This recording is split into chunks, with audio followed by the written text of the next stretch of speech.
গৃহস্থলীর কি কাজে লাগে এটা আমি এখনো নিশ্চিত না। এগুলো একটা বক্সে করে সুন্দর করে বক্সের কাভারে থাকে হচ্ছে আপনার ছোট হাউস হোল্ড নাইফ, বাট ভিতরে থাকে হচ্ছে এই জিনিসগুলো। আপনারা যদি সবাই আমাদেরকে সহযোগিতা করেন, আমাদেরকে যদি এরকম বিভিন্ন ইনসিডেন্টগুলোর ভিডিও, সিসিটিভি ফুটেজ এবং তথ্য যদি আমাদেরকে দিতে পারেন যেভাবে আপনারা দিচ্ছেন, তাহলে আমরা ইনশাল্লাহ আমরা অবশ্যই এই এলাকাকে, পুরো দেশকে আমরা সন্ত্রাসমুক্ত করতে পারবো। বিভিন্ন সময় আমরা আসামিদের কাছ থেকে এরকম সামুরাই সদৃশ বিভিন্ন জিনিস আমরা দেখতে পেরেছি, দেশীয় অস্ত্র, এবং আপনারাও বিভিন্ন সিসিটিভি ফুটেজের মাধ্যমে এবং বিভিন্ন ভিডিও ধারণকৃত ভাইরাল ভিডিওর মাধ্যমে দেখেছেন যে এগুলো দ্বারাই মেনলি বিভিন্ন লোকজনকে জখম করা হয়, ছিনতাই করা হয় এবং লোকজনকে আহত নিহত করা হয়েছে।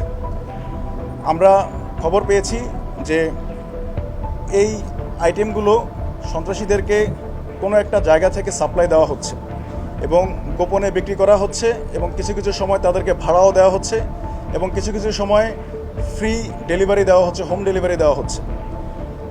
এছাড়াও বিভিন্ন মিডিয়ার মাধ্যমে আমরা জানতে পেরেছি যে ঢাকার কোনো একটা স্থান থেকে এই আইটেমগুলো সন্ত্রাসীদের হাতে দেওয়া হয়, এবং আমাদের কাছে গ্রেপ্তারকৃত বিভিন্ন সন্ত্রাসীরা আমাদের কাছে স্বীকার করে যে তারা এই একটা স্থান থেকে এই ধারালো অস্ত্রগুলো, এই সামুরাইগুলো তারা সাপ্লাই পাচ্ছে। অতঃপর আমরা আমাদের গোয়েন্দা কার্যক্রম শুরু করি। গত কয়েকদিন ধরে আমাদের বিভিন্ন গোয়েন্দার মাঠকর্মীরা নিজেরা বিভিন্ন জায়গায় গিয়ে রেকি করে এবং কনফার্ম হয় যে এই স্থানগুলোতে এই ধারালো অস্ত্রগুলো পাওয়া যাবে। অতঃপর আমরা আজকে নিউ মার্কেটে গিয়ে 3 থেকে 4টি দোকানের মধ্যে তল্লাশি চালিয়ে আমরা এই ধারালো অস্ত্রগুলো উদ্ধার করতে সক্ষম হই। এখানে উল্লেখ্য যে এই যে আইটেমগুলো আছে এগুলো কিন্তু মানে কাইন্ড অফ গোপনে বিক্রি করা হচ্ছে, সাপ্লাই দেওয়া হচ্ছে। তারা ডিসপ্লেতে রাখেনি জিনিসগুলো, উপরে বিভিন্ন কিচেন আইটেম রেখে ভিতর থেকে, গোডাউন থেকে এগুলো তারপরে সাপ্লাই দেওয়া হয়। আজ আমরা এই কাজে জড়িত হিসাবে 9 জনকে গ্রেপ্তার করতে পারি। মোট 3টি দোকান থেকে মূলত এই আইটেমগুলো পাওয়া যায়। এখন এই ক্ষেত্রে আমি আমাদের ব্যবসায়ী সমাজের প্রতি একটা অনুরোধ করব, সেটি হচ্ছে আপনারা কেউ এই ধরনের সামুরাই চাপাতি বা ধারালো অস্ত্র বিক্রি করবেন না। অনেকেই এগুলো হয়তো সুভিনিয়র হিসাবে সংগ্রহ করেন, কিন্তু দেশের বর্তমান বাস্তবতা হলো এগুলো বিভিন্ন সন্ত্রাসী গোষ্ঠী ব্যবহার করছে এবং এতে সাধারণ মানুষের জানমালের ক্ষতি হচ্ছে। এই প্রবণতা যে কোনোভাবে বন্ধ করতে হবে। আর সাধারণ জনগণের প্রতি আমার একটি অনুরোধ আছে, সেটি হচ্ছে বন্ধ করতে হবে এবং ইনশাল্লাহ আমরা তা বন্ধ করবই। আপনাদের আশেপাশে কেউ ধারালো অস্ত্রের অবৈধ ব্যবসা করলে আমাদের নিকটস্থ সেনা ক্যাম্পে খবর দিবেন। সকলের সম্মিলিত প্রচেষ্টায় কার্যকলাপ বন্ধ করা সম্ভব হবে ইনশাল্লাহ। পরিশেষে আমি বলতে চাই, দেশের আইন শৃঙ্খলা রক্ষায় বাংলাদেশ সেনাবাহিনীর দৃঢ় অবস্থানে রয়েছে। আমরা দিনরাত চেষ্টা করে যাচ্ছি যাতে দুষ্কৃতিকারীরা কোনো অবস্থাতেই দেশে অস্থিতিশীল পরিস্থিতি সৃষ্টি করতে না পারে। এই ব্যাপারে আপনাদের সহযোগিতা একান্ত কাম্য। সবাইকে ধন্যবাদ।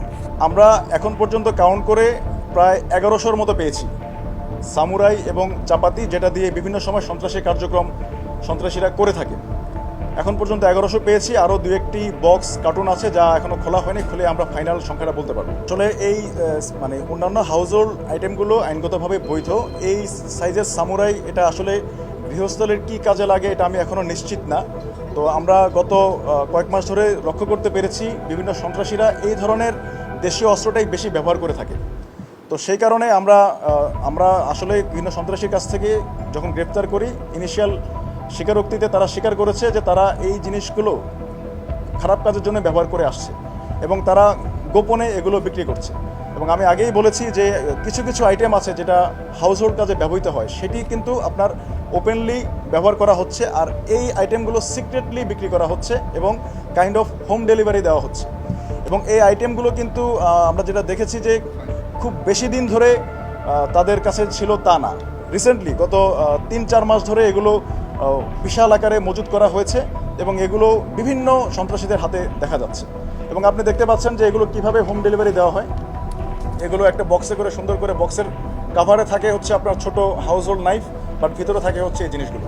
এগুলো হোম ডেলিভারি বিশেষ করে আপনার সন্ত্রাসীদেরকে দেওয়া হয়। হ্যাঁ, এগুলো তারা বিক্রি করে সাপ্লাই দেয়, এটা তারা প্রাথমিক স্বীকারোক্তি হিসাবে দিয়েছে। বাট তারা অনেকে দাবি করছে এটা দিয়ে যে সন্ত্রাসী কার্যক্রম হচ্ছে, সন্ত্রাসীরা দেশের অস্থিতিশীল পরিস্থিতি তৈরি করছে, এই ব্যাপারে তারা সম্পূর্ণ নিশ্চিত না বলে আমাদেরকে বলেছে। বাট এটার জন্য আরও অধিকতর তদন্তের প্রয়োজন হবে। আপনি যদি পরিসংখ্যান দেখুন, আপনি গত বছরের অক্টোবর পর্যন্ত যে পরিমাণ ক্রাইম আপনি মোহাম্মদপুর এলাকায় দেখেছেন, এখন কিন্তু অনেকটাই কমেছে এবং আমরা কিন্তু অনেক আসামি ধরতে পেরেছি। এবং আপনি যেটা বললেন ছিনতাই, গতকালকেও আপনি নিউজ পাবেন, গতকালকেও আমরা সিসিটিভি ফুটেজ দেখে 2 জন ছিনতাইকারীকে ধরতে পেরেছি, যারা একজনের মোটরসাইকেল ছিনতাই করেছিল এবং ভুক্তভোগী কিন্তু মোটরসাইকেল ফেরত পেয়েছে। এবং বিভিন্ন সময় আপনারা যে সোশ্যাল মিডিয়াতে যে ভিডিওগুলো আপনারা আপলোড করছেন, আমি ধন্যবাদ জানাবো। ওই ভিডিওগুলোর কারণে আমরা কিন্তু সন্ত্রাসীদের চিহ্নিত করতে পারছি এবং তাদেরকে আমরা তথ্য প্রযুক্তির সহায়তায় ট্র্যাক করে আমরা কিন্তু তাদেরকে গ্রেপ্তারের আওতায় আনতে পেরেছি। এবং অনেক ভুক্তভোগী কিন্তু তারা তাদের ছিনতাইকৃত মালামাল, ধরুন মোবাইল অথবা কোনো মোটরসাইকেল বা অন্য কোনো গুরুত্বপূর্ণ সামগ্রী কিন্তু ফেরত পাচ্ছেন। তো আমাদের কিন্তু সাকসেস স্টোরি কিন্তু আছে। তো আমরা মোটামুটি আমি বলতে পারি অনেকটাই আমরা নিয়ন্ত্রণে আনার চেষ্টা করছি, আমরা চেষ্টা করে যাব। তো আপনারা যদি সবাই আমাদেরকে সহযোগিতা করেন, আমাদেরকে যদি এরকম বিভিন্ন ইনসিডেন্টগুলোর ভিডিও, সিসিটিভি ফুটেজ এবং তথ্য যদি আমাদেরকে দিতে পারেন যেভাবে আপনারা দিচ্ছেন, তাহলে আমরা ইনশাল্লাহ আমরা অবশ্যই এই এলাকাকে, পুরো দেশকে আমরা সন্ত্রাসমুক্ত করতে পারবো ইনশাল্লাহ।